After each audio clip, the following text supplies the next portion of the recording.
QR code यानी quick response, यानी जल्दी रिस्पॉन्स करना, लेकिन ये जल्दी कई बार घातक भी हो सकती है। इसमें नकली क्यूआर कोड से फ्रॉड को अंजाम दिया जाता है। ऑनलाइन पेमेंट करनी हो या फिर किसी सर्विस को एक्सेस करना हो, आप तुरंत क्यूआर कोड को स्कैन करते हैं।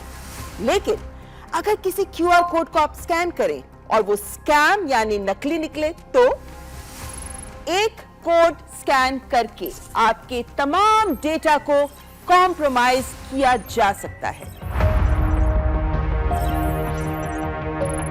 क्यूआर कोड स्कैम में होता यह है कि एक फेक कोड को रियल क्यूआर कोड में जोड़ दिया जाता है। इसके बाद जब कोई क्यूआर कोड को स्कैन करता है तो ये आपको फर्जी वेबसाइट पर ले जाता है।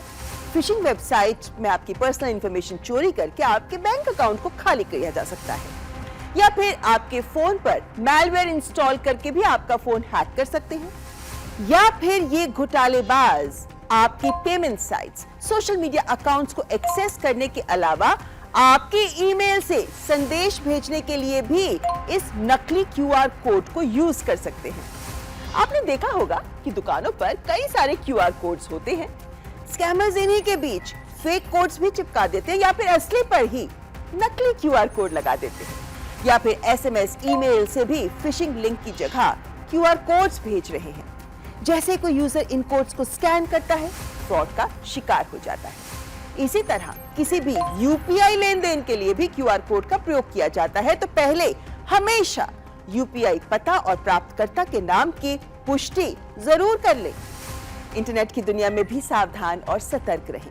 ईमेल में क्यूआर कोड है तो इसे खतरनाक समझें। दुकान पर क्यूआर कोड स्कैन करते हुए जल्दबाजी ना करें, पहले ये देखें कि वो दुकानदार के ही नाम पर है ना।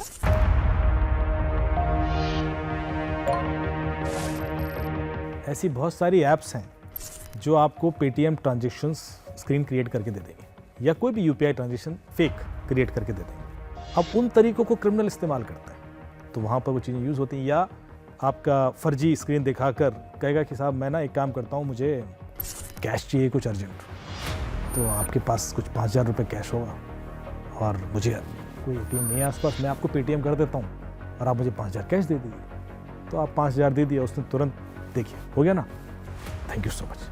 अब वो जो स्क्रीन थी वो फर्जी थी। तो ये जो स्क्रीन का खेल है, जो अभी एक सिस्टम आया, आपने ध्यान दिया होगा, जिसमें वो वॉइस आती है, जब ट्रांजेक्शन आता है ना तो उसमें आवाज़ आती है कि इतना पेमेंट प्राप्त हुआ, वो हिट ही इसलिए हुआ क्योंकि ये फ्रॉड बढ़ गया। क्यूआर कोड स्कैम से बचने के लिए कोड को स्कैन करने और पिन दर्ज करने से पहले जांच लें कि पेमेंट किस खाते में जा रही है।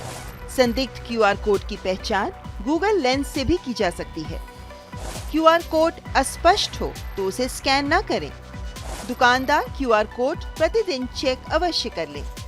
क्यूआर कोड दुकान के अंदर ही लगाएं और पेमेंट के समय ग्राहकों से नाम भी वेरीफाई कर लें।